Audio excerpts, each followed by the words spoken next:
Good evening and welcome to Read With Me. With me, Debbie Cromack, the author of Someone Exactly Like Me. We are trucking along. We're more than halfway through.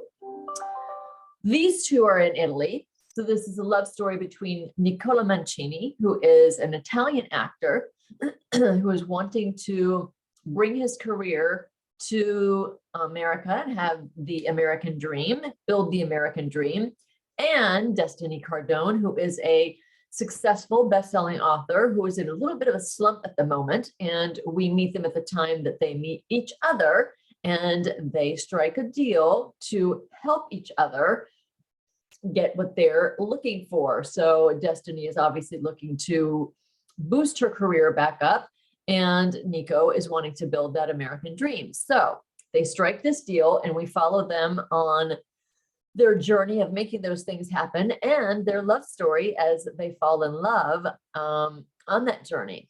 And so I'm reading this on weeknights at 7 p.m. Eastern. And I record them on Zoom so that I can then put them over onto YouTube for all of my YouTube watchers. So if you're on YouTube and you're enjoying this story, I would love to hear from you. I would love your comments, and I would love for you to please subscribe, which would be awesome. And any likes that, if you want to share it with your friends, those activities would be awesome. I would appreciate that. And yeah, let's go ahead and get started. If you want to read this book, or Untouchable Zane is downstairs right now.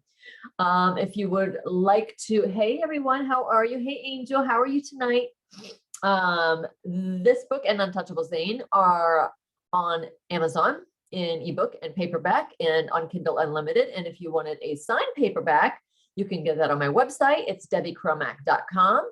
And they're $15 in the United States. If you want it international, we'll just have to figure out shipping, which international shipping is crazy anymore. But you will always get at least a matching bookmark and some other goodies, because I always include some goodies. So let's get started for tonight. Hello. We are on chapter 19. We are in Destiny's point of view. And as per usual, so that we do not get any access revoked, I will be swapping out words. My swaps on the fly are never great choices. But usually you guys know what I mean. And then there are scenes that we will have to skip because we need to keep everything PG-13. So we are in Destiny's point of view. When I open my eyes, it takes me a few seconds to remember I'm in Italy, in Nico's house. I'm surprised by how well I slept. Stretching my body across the bed under the floral sheets and cozy cream-colored comforter, I bathe in the sunlight filtering into my room through the ivory lace curtains. My room is a stark contrast to the decor I saw in the living room last night. The furniture is light-colored wood with soft edges and carved details. A vase of bright flowers sits on the nightstand along with a small ivory lamp adorned with a champagne-colored shade. It's feminine and calming. I can't believe he did this for me. I'm being ridiculous. I'm in Italy. Who knows if I'll ever have a chance like this again? I'll really get a sense of it from a local person's point of view, and it'll be invaluable research for my book. A local person? No, not a local person. Nicola Mancini, Nico. I can do this. I just have to keep reminding myself that this little fairy tale ends. Getting out of bed, I open my suitcase and grab my sweatshirt that's on top. I should probably hang my clothes today. I was so flustered and tired last night. I didn't unpack anything but my toiletry bag. Putting on my sweatshirt over my camisole and shorts, I go look for Nico to see what our timing is for today. The house is quiet. He's not in the kitchen or living room. I peek out on the patio off the living room to see if he's out there having a cigarette. He's not. Nico, I call out, peeking down the hallway I think leads to his bedroom. No answer. Maybe he didn't hear me. I walk cautiously down the hallway, the terracotta tile cold under my bare feet. Nico! Still nothing. Where is he? His bedroom door is open. No, I shouldn't go in, but I can't stop myself. The view of the headboard on his bed sucks me in. Spanning the length of his king-size bed is a massive, intricately carved gold woodwork frame that curves and turns, crawling up the wall. There's a crest at the top with a garland of flowers beneath it. The fabric inside the frame is a royal burgundy red and gold Renaissance pattern that matches the spread draped over the bed. It's stunning and fit for a king. Nightstands adorn either side of the bed and are as striking and regal as the headboard. Is that? I step closer to the foot of the bed. Resting on top of one of the nightstands is a notebook and pen. Sitting next to them, it is the seashell I picked up and gave him on the beach. As I'm admiring the regalness of his bed, my mind goes in the wrong direction. I wonder how many women have been here. More than I want to know about, that's for sure. Do you like it? The deep, low hum of his voice startles me, causing every hair on my body to stand up.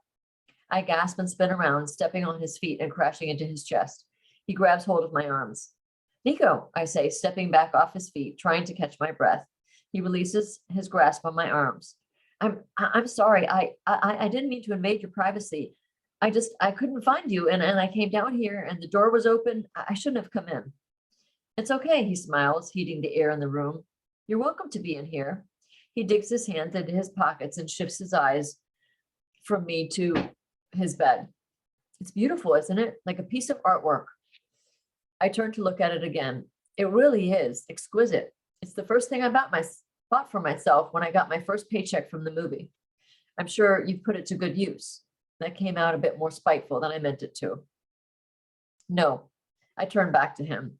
He towers over me, his face expressionless, his eyes burning into mine. I don't bring women here. The air grows thick around us. Are you hungry? He asks. I went to the bakery and got some confetti and feta biscottata. Sure, I'm saying that wrong.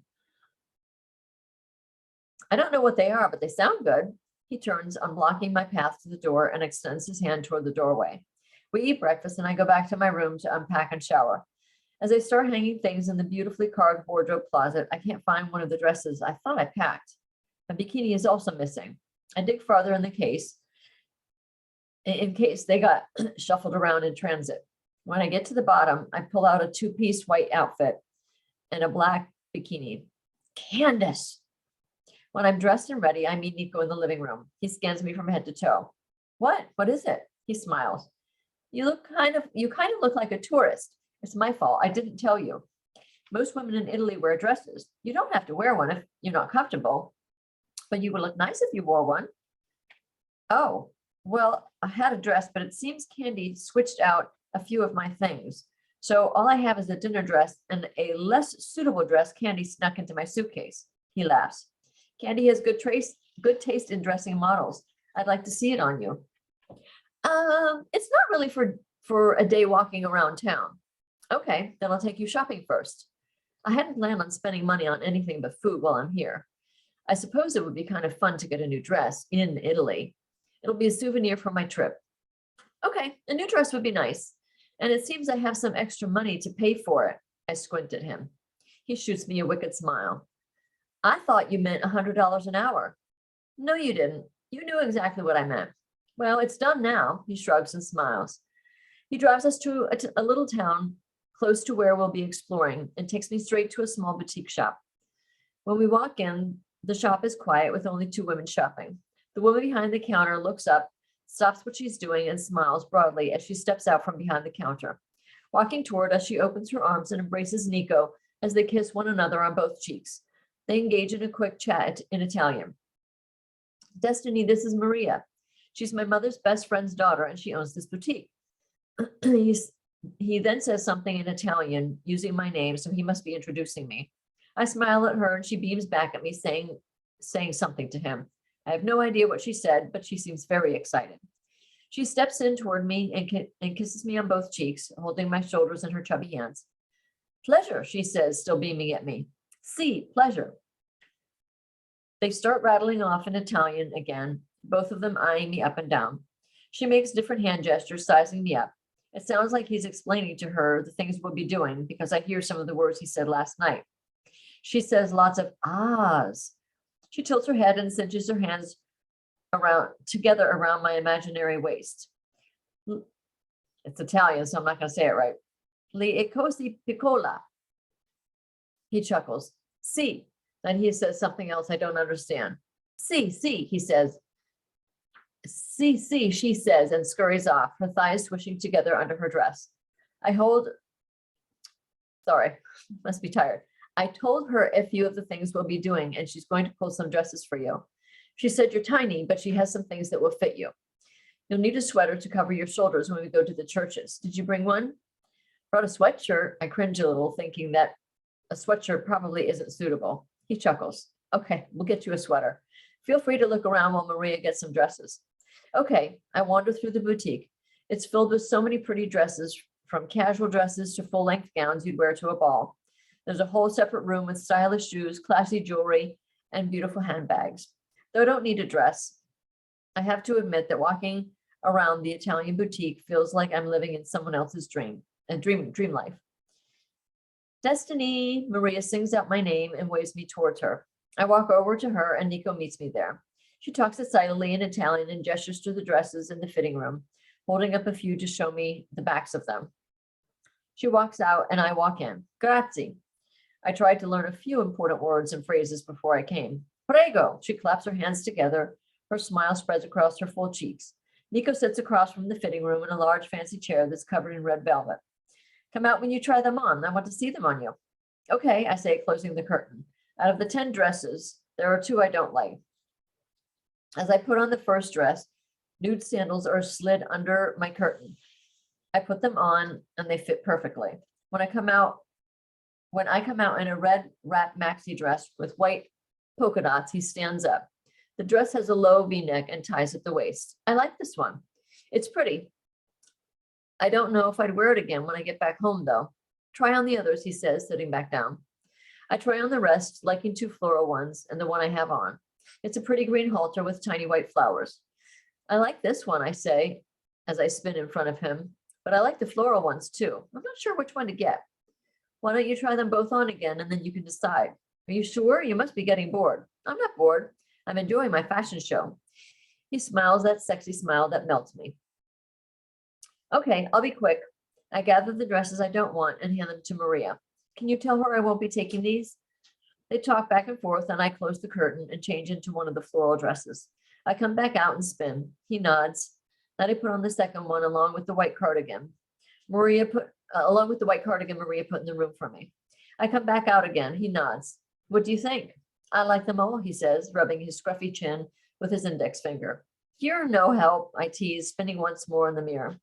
I think I like the green one best. I go back into the room and change back into the green halter dress. Then I show him once more. You look very pretty, he says, standing up. Marie walks over and says something, her face bright with a smile. I hand her the 2 floral dresses. Can you tell her I'll take this one I'm wearing? Of course. They chat and she walks away. Turn for me. You can't walk around with a tag on your dress. I turn my back to him. He sweeps my hair across my back and over my shoulder, grazing my skin with his fingers. My inhale is slightly audible. I see him smile in the mirror as he snaps off the tag. Thank you. I step forward and away from him and back into the fitting room. I'll be right there. I just need to change my shoes. He goes toward the register while I change my shoes. With my clothes and the white cardigan in my arms and Maria's sandals in my hand, I head to the register. She has a hint of a frown on her face and starts waving at my feet, then gestures up and down me, sputtering Italian. Nico laughs. She says you can't wear sneakers with that dress. You must wear the sandals. Oh, I'd only planned to buy the dress and cardigan. I look down at my feet, realizing my sneakers do look a little silly with the pretty dress. It looks better with the sandals. Okay. Can you have her ring them up for me? I'll go put them back on, I say, handing her my credit card. Yes, I'll wait here. I find a chair and change out of my sneakers, putting on the sandals. So I didn't plan to buy a dress, a cardigan, and shoes. Oh well, this is a once-in-a-lifetime trip, and I'm not going to overanalyze it. Going back to the register, I hand her my sneakers for the bag she has ready with my clothes in it. She takes my sneakers and wraps them in tissue paper before putting them into the bag, making sure to put the white cardigan on top. Grazie, Maria. Prego, Destiny. She smiles, handing me my credit card. She drops the receipt in the bag and hands the bag to Nico. Then she comes out from behind the counter and gives each of us kisses on our cheeks. Nico drives us to Quattari Copide, sure I'm saying it wrong, where we wander the small town and I marvel at the impressive buildings. The architecture is breathtaking. Massive arches trimmed with intricately carved stone figures, every window embellished with more carvings and huge statues that look like they're holding up the building. There are influences of Greek, Baroque, and even touches of Gothic and medieval design, a splendor of antiquity. Weaving through the streets, we come upon the Fountain of the Frogs in the middle of the town. 5 streets meet at the circle of the grand fountain. You okay? Sorry, my bunny rabbit is making some noise over there. It's magnificent, I say, in awe at the enormity of it. Human figures adorn the base, spitting water from their mouths, while the top of the fountain houses 8 stone frogs separated by chunks of green moss. Can we throw coins into it? I ask. No, but you can still make a wish if you want. When I close my eyes, I feel him lace his fingers between mine. I don't want this to end. Taking a deep breath, I open my eyes and let it out. Still holding my hand, he turns to me. Are you hungry? I squeeze his hand gently. Nico, people will see. You're very recognizable here. I don't care. Are you hungry? I am, having no idea why he's holding my hand. I love the way it feels. Then let's go eat. We walk hand in hand back to the car where he opens the door to let me in. He drives us to it's the Italian Trastevere, where we have a light lunch and walk around the narrow cobblestone streets. Each ochre-colored building has arched passageways, flower-filled balconies, and doors with antique door knockers. Once we finish looking through the markets, he takes me to Janiculum Hill, where we hike our way up to the top. While these sandals are very cute and have been pretty comfortable for much of the day, the hike is starting to hurt my feet and my pace is noticeably slower the higher we go. Are you okay? He asks. I am. My feet are just starting to hurt a little with all the walking in these sandals. I think I'll stop there for tonight. What do we think? How are you guys liking it? I hope you're enjoying it. All right, I have to make note of where I am because I always forget by the time the next evening comes. Someone exactly like me, available on Amazon. I'm looking forward to your comments and seeing how you're enjoying it. Oh, TikTok, stay with me. And on YouTube, I will see you guys tomorrow night.